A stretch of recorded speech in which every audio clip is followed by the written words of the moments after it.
وإذ أسر النبي إلى بعض أزواجه يا أيها النبي قل لأزواجك، يا أيها النبي قل لأزواجك وبناتك.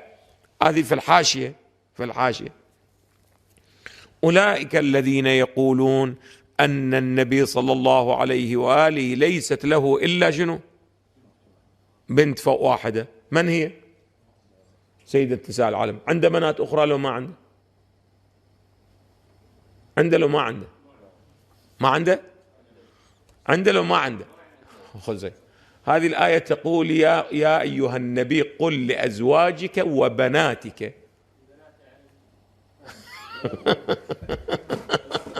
أحسنتم. بعد تضطر أن تقول الأعم من البنت الحقيقية والبنت، خلاف ظاهر القرآن.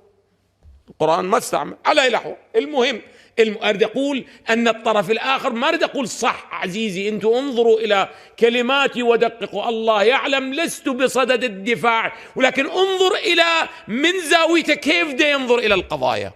ولهذا يعتقد أن من تزوجهم الخليفة الثالث هم بنات من؟ بنات النبي صلى الله عليه، وزوجه ماذا؟ بنتان من بناته.